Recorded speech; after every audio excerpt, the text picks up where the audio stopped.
Srimad Bhagavatam, Canto 1, Chapter 2, Text 9, translation and commentary by His Divine Grace Srila A.C. Bhaktivedanta Swami Prabhupada, founder Acharya of ISKCON. Dharmasya hya pravargyasya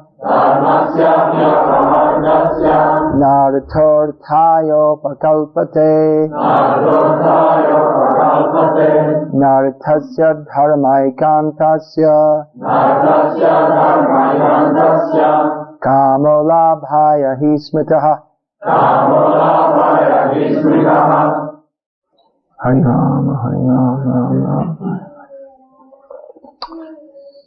When Srila Prabhupada was asked what his favorite verse was, he replied that this was his favorite verse. Which might seem surprising, since there are so many beautiful verses describing the form, qualities and pastimes of Krishna. But practically, this verse summarizes the whole of Prabhupada's preaching mission. To establish dharma, religious principles in the world. And not just any sectarian dogma, but to establish the real purpose of religious principles, which is not for sense gratification, but which is not for sense gratification, but which is for attaining the ultimate goal of life, which is Krishna. Love of Krishna. So Prabhupada explained this word apavarga. This is an important word we find often in the Bhagavatam. The word pavarga literally refers to a series of consonants in the Sanskrit alphabet. The Sanskrit alphabet is arranged in groups of 5 phonetically, those which are similar phonetically. So the pavarga are the 5 syllables or 5 consonants beginning with pa, pa, ba, bha and ma. Pa, pa, ba, bha, and how do you say and in Croatian? I. Okay, so it's pa, pa, ba, bha, I, ma. So these 5 syllables represent 5 principles of material life. The first symptom, pa, means parishram, which means hard work. Everyone in this material world has to work hard. This verse that we're reading from Bhagavatam today describes about sense gratification. But to get sense gratification, you have to work hard, which is not fun. People have come here, so many people are driving around on their holiday, wanting to have fun. There's no fun in working hard. When they get their holiday, they don't protest. No, why? I want to work in the factory. Don't give me any holiday. I want to work in the factory more. No one protests. They want to escape from parishram, hard work. And what comes after hard work is pa, sometimes pronounced fa, fena, which means foam. Just like you see the horse, they work hard, they're pulling the cart, and the foam comes from their mouth. This represents exhaustion. It's simply you're working hard and you get exhausted. And what is the result of all this? What do you gain from this? That is described in the next word, ba, which means it's all a useless waste of time. Not only is it a useless waste of time, but bhaya or bhiti means fear. That you're always fearful. That even though you're suffering so much, you're attached to this position. But you're very fearful. You're fearful that others will hurt you, either physically or verbally. And ultimately, everyone is afraid of ma, which means mrityu, or death. Death is waiting for everybody. So for all your hard work, at the end, what is the reward? You simply have to die. And then when you die, you have to get born again. Simply to struggle and suffer again and again. This is pavarga, material life. So the Srimad Bhagavatam points at the goal of apavarga, which means no pavarga, no material life, freedom from material life. The Srimad Bhagavatam is part of the Vedic literatures, which describe dharma, which is variously translated. Prabhupada generally translates this as occupational duties. In the Vedic way of life, there are 4 principles: dharma, artha, kama and moksha. Emoksha. That means Regulated occupational duties, that means regulated by the Vedic injunctions. Economic development, sense gratification, again regulated by Vedic directions. Liberation. So these four principles are discussed in this verse. That there are four principles: dharma, artha, kama and moksha. So dharma is ultimately meant for apavarga or moksha. Following one's occupational duty, it is expected that he will generate some artha or income. Artha.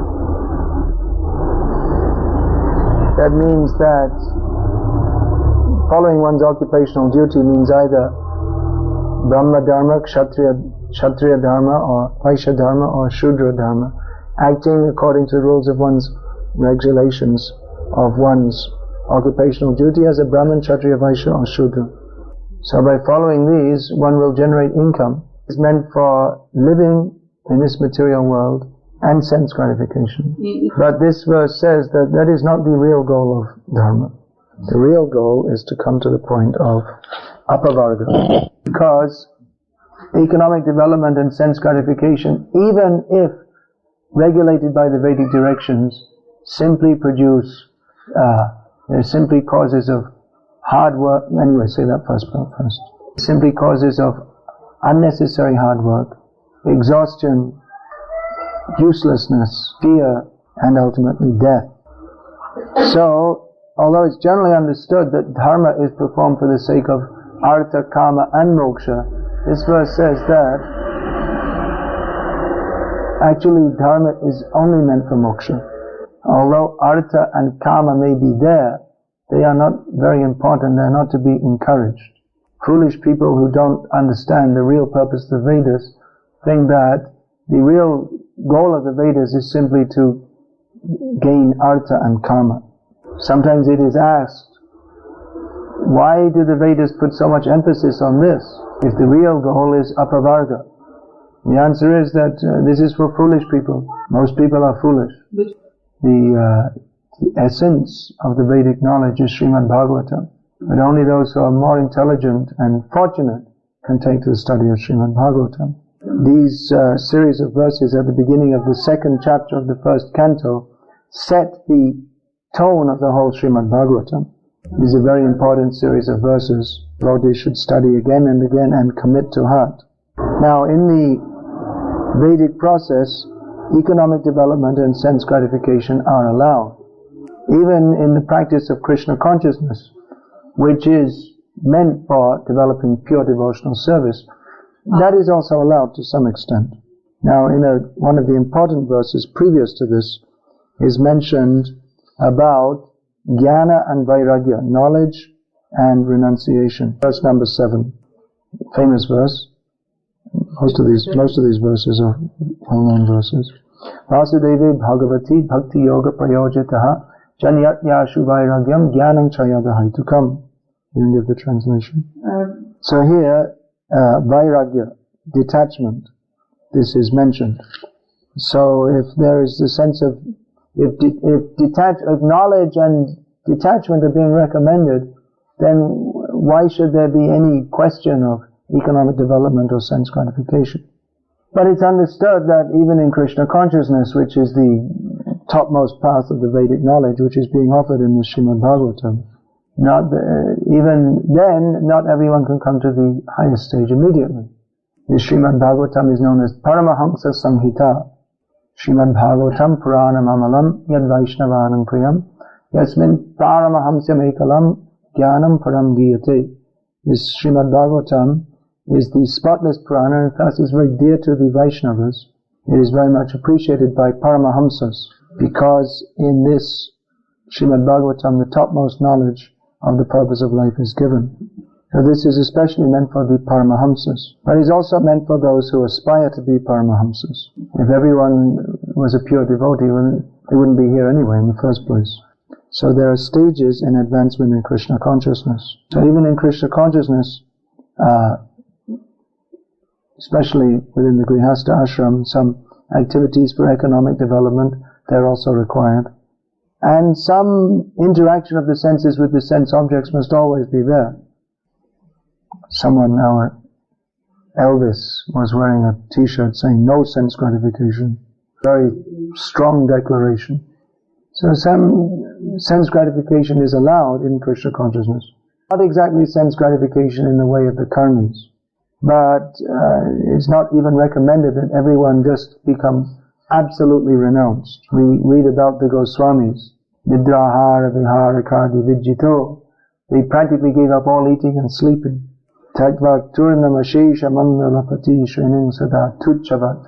They gave up their association with highly aristocratic people as if it was absolutely insignificant, and lived very renounced lives as mendicants. Their only possessions were kupin and kamta, means their loincloth and some rag to cover them. Some kind of ragged blanket. It's a kamta, means, what it actually means is that when your clothes become all full of holes, you don't throw them away, but you keep the rags and you sew them all together and make some kind of blanket. It's still common in the villages in Bengal. Don't waste anything. Please join our Krishna conscious movement and we will give you this much buttermilk every 2 days. There'll be no one to preach anyway, and no one will want to join either. Sometimes some of our devotees used to follow severe austerities and become very thin. Prabhupada would chastise them. Why are you so thin? If people see you're so thin, they'll think our movement is very austere. They won't want to join. So we don't say that you live an absolutely austere life. But whatever interaction of the senses with their objects may be there, that should be dovetailed in Krishna's service. We don't say, don't eat nice food. In fact, we have the best food in the universe. Naše gozbe su poznate glasovite. Zato za neke osobe, čak i ako požele napustiti tjesne Kriste, može biti vrlo teško potpuno je napustiti. So we don't say no sense gratification, not exactly like that. That may, in the fully advanced stage of Krishna consciousness, one doesn't even think of sense gratification. But in the stage of the sadhak, sadhana dasha, then little bit is allowed, but that also in the service of Krishna. So that it's not exactly sense gratification in the way that the karmis think of it. You know, I saw another t-shirt, no meat eating, no gambling, no sex, no intoxication. Once Prabhupada was taking the initiation vows from one devotee. So the devotee said, no meat eating, no gambling, no sex. Prabhupada said, no, not no sex, no illicit sex. Don't say no sex. It is revolutionary for a sannyasi, and even to allow that. But that is allowed, again, only in Krishna consciousness. That means no illicit sex. Dharma viruddha buddheshu kamosmi bharatarshava. In Gita, Lord Krishna says that sex life which is not against religious principles, that is a representation of me. However, that is not the ultimate goal. It is the ultimate goal of the materialistic people to so-called enjoy sense gratification culminating in sex life. As a result, they simply get hard work, exhaustion, then uselessness means disappointment, frustration, constant fear and anxiety, and death. And that death is not a release. Death means you simply go to suffer in another situation. Api jananam, punarapi maranam, punarapi janani jatareshainam. This is material life. Born again, die again. Born again, die again. Born again, die again. In youth, people tend to be idealistic, hopeful. How wonderful is life. Let us enjoy. You see at the wedding, they're all smiling, everything is so wonderful. But by old age, they're worn out, just waiting to die.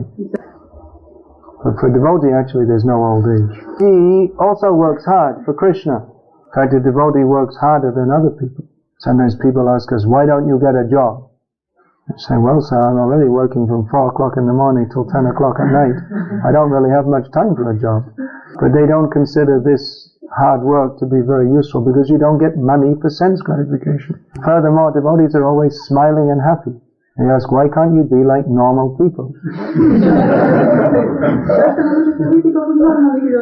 What is always smiling and being happy all the time? Why don't you suffer like us? You should work hard and do a job and be a normal person. So devotees are working, but it's not like work, it's play, it's fun. And they don't become exhausted. They become more and more enlivened in the service of Krishna. That's why you see, Prabhupada moved among us, an old man, it seems. He moved among us, apparently like an old man. But we never thought of him as an old man, because he had more energy and enthusiasm than all of us put together. Really, it's amazing that, you see, physically Prabhupada was quite short, and he often had these huge secretaries around him, like Brahmananda, Harikesh Maharaj, just, you know, like this, and Brahmananda was also like this. But when Prabhupada was walking on a morning walk, all these young men, like supposed to be grandson's age, with legs twice as long as him, they'd all be running along trying to keep up. He lives in this world, but his consciousness is absorbed in the spiritual world, Krishna. And he only lives in this world to give others knowledge of Krishna. This was Prabhupada's mission, to wake people up to the goal of life. That you don't have to work hard like an ass foaming at the mouth. That your real dharma is to love Krishna. That all this economic development that the world is crazy about, it's all useless. Economic development is required, but yavat artha prayojanam, just as much as you need. Just like sometimes the politicians in India, at the time of election, they speak about roti kapra makan, means food, clothing, and shelter. If you want to buy something, if you want to eat, you have to drive to some store and buy something. Then a refrigerator is a necessity. Otherwise, you have to go to the shop every day. And TV is a necessity because people are so dull-headed; they have nothing else to do. So all these things become necessities, artificial necessities. So you have to simply work harder and harder and harder to produce these things and then earn money to purchase them. The idea was we'll produce all these machines to make life easier, then we can have more time for enjoying sense gratification. But then to get all these things, you have to spend so much money. And then you remain in debt for your whole life. Most people, at least in the Western countries, they're in debt. They have to spend their whole life paying off for their house and their car and everything they buy on credit. So they bond themselves like slaves to a life of hard work. Even their so-called sense gratification, they don't know how to enjoy it and be happy. See all these people driving around here in Croatia for their holiday. Look at their faces. See if they're happy. They've worked hard all year, and now they've driven all the way from Germany or somewhere. And are they happy? They look bored, frustrated, but they don't know anything else what to do. They just, what is that called? Gadalika, that's called. Just like sheep. They follow one sheep. If you push one sheep through the gate, then all the others will follow. So they think normal life is work hard, watch TV, drink some alcohol, have sex, go on holiday, and this is how we live our lives. And they presume they're happy because within society and on TV it's advertised that you should be happy if you do these things. So they say, yes, I have a car, yes, I have a job, yes, I go on holiday to Croatia, yes, I must be happy. But they don't go deep into their hearts and see, are you actually happy? Even they're so much frustrated, they think, well, I'll take some more drinks, or maybe I need a new wife. I've had enough time with this one, or I should go to a psychologist and get some drugs, and that'll make me happy. Psychiatrist. If you're too much nervous, they'll give you something to relax you, and if you're depressed, they'll give you something to make you more active. So all the problems of life are solved. You see, well, if you're feeling unhappy, you just go to the doctor, they'll give you some pills. They'll make you happy. And there are all kinds of videos, any kind of entertainment you can get, you can watch it. So many kinds of entertainment. Happy life. Unfortunately, people are not happy. But they're so dull-headed, it's like you're not even allowed to think, am I happy or not? You just presume, yes, I am happy. This gross sense gratification on TV just makes people very dull-headed. That's maybe one reason why we find here in the ex-Soviet bloc, I hope you don't mind me calling you part of that many people are taking to Krishna consciousness. Because they haven't been so much bombarded by gross sense gratification. Intelligence is not totally dull. And the brain is not overloaded with so many different kinds of sense gratification and information. So the intelligence is still a little bit clear. So when they present the message of Krishna consciousness, people can take to it more easily. You're probably seeing in the last few years since the world opened up how life is becoming more and more complex, isn't it? What do you think? You notice? Or if you go in the city, then the people are their mentality is more complex than in the country. Certainly if we go in countries where the economy is so-called more developed, like England, Germany, America, people's mentality is very, very complex. The whole society is very, very complex. They're producing goods in one country, or taking raw materials from one country, exporting it to another country, then manufacturing it, exporting to another. Very, very economically complex, psychologically complex, very, very complex society. So people become so much absorbed in these complexities, they cannot even think, what is the purpose of life? They don't even think there's any purpose. It's simply, we're here now, enjoy. So much pressure to enjoy the senses. Advertisements everywhere, enjoy this, enjoy this, enjoy this, enjoy this. And without spiritual knowledge, people, they think, yes, I shall enjoy. Yes, I shall enjoy. They're overwhelmed by this pressure for sense gratification. So by distribution of these books and by preaching of Krishna consciousness, the Krishna consciousness movement is supposed to give a completely new paradigm to human society. That human life is not meant for this. This is not advanced. See, Prabhupada was never impressed by this. Prabhupada said that so many Swamis came from India to America, and they all started off by praising that, oh, you are very advanced. Prabhupada said, I started off by saying, they're all rascals. Prabhupada, he saw the coast, the skyline when he arrived at Boston Harbor. He saw so many big industrial enterprises. And in India, they're advertising that this is the perfection of life, to develop industry. But Prabhupada wasn't at all impressed. He said that he wrote his poem that this whole society is simply covered by the lower modes of nature. How can I awaken their interest in Krishna? So really our movement is a revolutionary movement. That it's supposed to bring a completely different way of looking at the world into the human society. People can't understand our movement.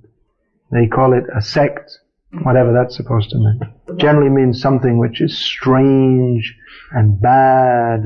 It's not normal. That people, they're not working hard to make money for sense gratification. There must be something wrong with them. But our propaganda is to awaken our people that actually there's something wrong with you. In the early days of the movement, so many people used to say, the Hare Krishna people are crazy. Why should they walk around the street in, it looks like some orange bed sheets, and shave their heads? Now it's a fashion, but in those days it wasn't. And some funny marks like this, and singing, and very strange. So many people said they're crazy. If you don't understand something, you just say crazy, and then you don't have to think about it anymore. Prabhupada wrote an essay, Who is Crazy? And he pointed out that actually Hare Krishna people are not crazy, but everyone else is crazy. And if you simply live your life working without knowing what is the purpose of life, and you say, well, I just want to be happy in this world, I'm working so I can be happy. So you're not happy even now. So who's crazy? You want to be happy, but you're not happy. So we are thinking so much deeply about the purpose of life and understanding who is Krishna. If you don't recognize the existence of God, then you're crazy. And that doesn't mean just lip service, give us this day our daily bread. Understanding the reality of God's existence, one should dedicate one's life to Him. So even sometimes we want to be recognized as a bona fide religion. But according to this verse of Bhagavatam, we're not even a bona fide religion. Because a bona fide religion means praying to God for daily bread. Normal religion in this world means, dear God, you're very great. Your purpose is to fulfill my sense gratification. Do it. This is considered religion. But Krishna consciousness has a completely different concept. That we're not this body, that we're not meant for enjoying these bodies, that there is no enjoyment from the body anyway, that everything should be used in the service of Krishna, the transcendent Lord. So we're not a sect, whatever that means, and we're not a bona fide religion, whatever that means. This is the Krishna conscious movement. It's unique. It's not that, well, there's Jews and Christians and Orthodox and Protestant, and there's also Hare Krishna. Practically no one knows who is God. Even though they may, as a sake of formality, practice religion, they don't know who is God, and they don't want to know who is God. Their purpose of life is to enjoy sense gratification. But in Krishna consciousness, the idea that we shall enjoy this material world is rejected from the very beginning. Although devotees actually do enjoy. They're the only happy people in the world. They're happy how? By chanting Hare Krishna. Chant Hare Krishna and be happy. This is our motto. So you may wonder, well, how is that? However or why ever, it's a fact. If you chant Hare Krishna, you'll be happy. If a devotee is not happy, there's something, if he's morose, something wrong. He's not properly chanting Hare Krishna. It means he must be meditating on sense gratification. But if we're actually chanting Hare Krishna, then we must be happy. Because if we're chanting Hare Krishna, we're praying to Krishna, and Krishna reciprocates. Very simple formula. How to be happy. You don't need a BMW car. You don't need a villa on the sea coast. You may have these things. We're not saying you don't have to. You can have them also. But you don't have to have these things. What we really need is Krishna. So this is one of the key verses of Srimad Bhagavatam, which sets the tone for the whole Bhagavatam. Prabhupada said it was his favorite verse. So we shall try to enter into the spirit of this. That all activities are meant ultimately to satisfy Krishna, not for sense gratification. Is there any question, please?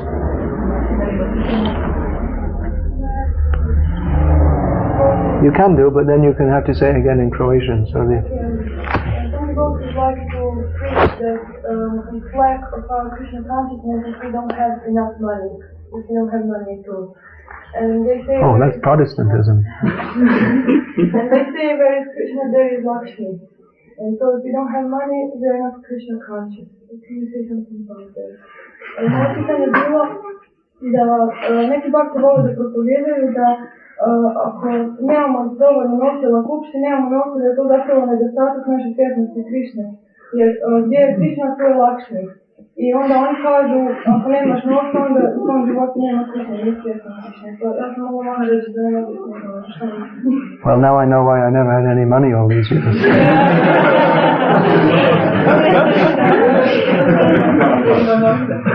This is the answer. What should I do? Chant some more rounds. Give me money, give me money. Give me money, give me money.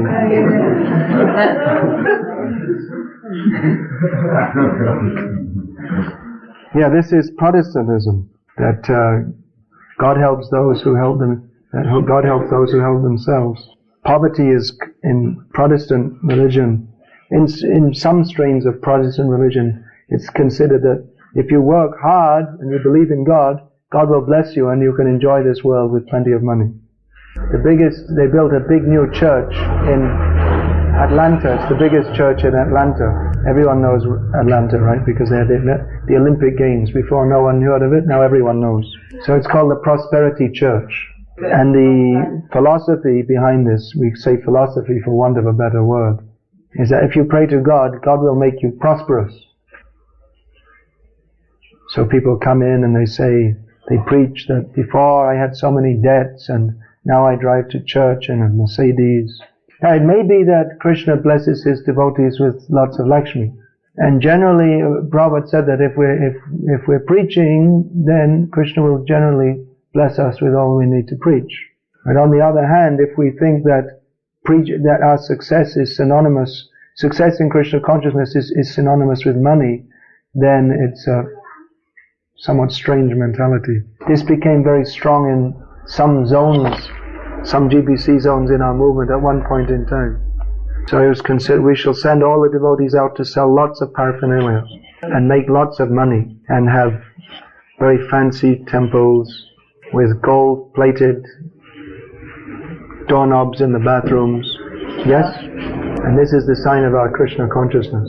So money may be there if Krishna so blesses. And it may not be also. That Krishna may give or may not give.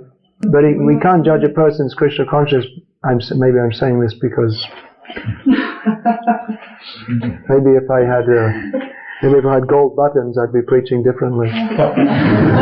But we find the symptoms of advancement in Krishna consciousness given in the nectar of devotion. That the devotee is very tolerant of material conditions. Kshantir avyartha kaladvam, doesn't like to waste time. There are so many symptoms. And he's always eager to glorify the Lord and his pastimes, attached to the holy names, likes to live in a holy place of the Lord's pastimes. He's always confident of receiving the Lord's mercy. So we don't find anywhere that it said that advancement in Krishna consciousness is measured by your bank balance. If devotees are blessed with Lakshmi to use in Krishna service, they accept that as the blessing of Krishna. But they don't take it that we are more advanced than those who don't have money. And if devotees don't have much money, then anyway they go on chanting Hare Krishna. In preaching Krishna consciousness, organization is required. Lots of money is required. Prabhupada said that we can take all the money of the world. We know how to use it properly. Give us money, we'll build temples, we'll print books, we'll distribute prasadam. So yes, we want money. Chaitanya Mahaprabhu said, Nadhanam. I don't want money. That means he's teaching us for our personal selves, we don't want money. What do we need that for? But for Krishna's service, we want all the money. However, if Krishna doesn't send it, then we'll chant Hare Krishna anyway.